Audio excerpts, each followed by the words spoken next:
Let's also focus on this other story that is of concern to Kenyans. 4 lives were lost in Makueni and Kitui counties following Monday night's heavy downpour. Kenya Red Cross has now put the number of people displaced by floods at 50,000 countrywide. Disaster management officials are worried about the possibility of waterborne disease outbreaks in the affected areas. Now, since the short rainy season began, the northeastern region has been hardest hit, with some areas entirely cut off by floodwaters. Here's Victoria Rubadiri with that report. This is Elwak town in Mandera, completely submerged. The town, whose name translates to the Wells of God, is home to roughly over 60,000 people who have to now look for alternative shelter.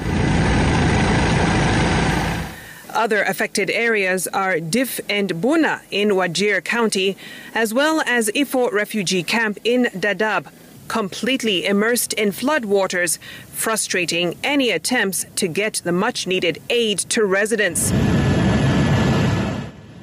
This has disaster management officials worried about what's to come should the rains persist. We are looking at a looming food shortage, making the situation dire. The Kenya Red Cross team is on the ground providing life-saving interventions, including shelter, food, and access to clean water.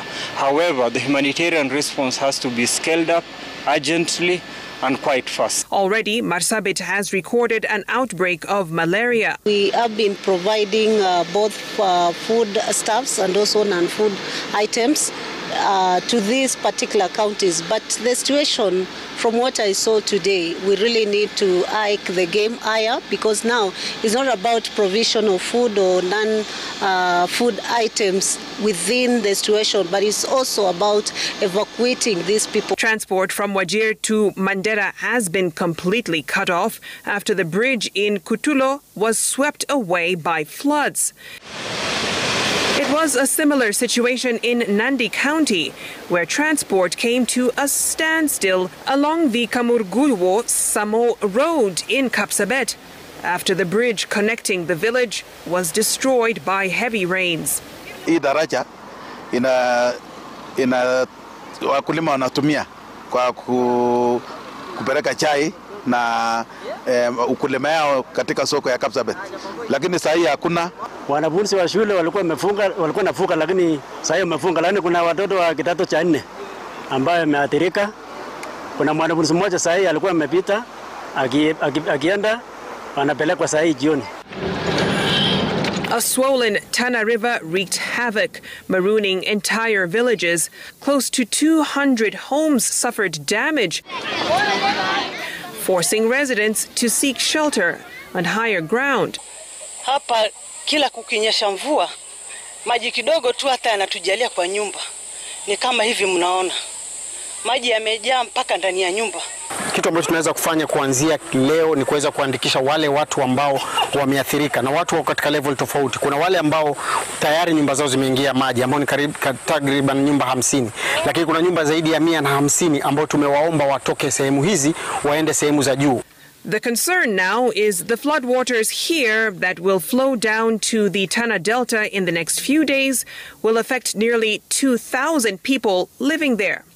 Swollen rivers became deadly in Makueni, where 2 people were swept away by Kavuti River in Muka sub-county, and another 2 who were swept away by a flooded Idekethe River in Kitui West. In its forecast for the week ahead, the Kenya Meteorological Department has shown significant rainfall expected for areas like Mwingi, Machakos, Kitui, Makueni, Murang'a, Tharaka Nithi, Meru and Embu, among others.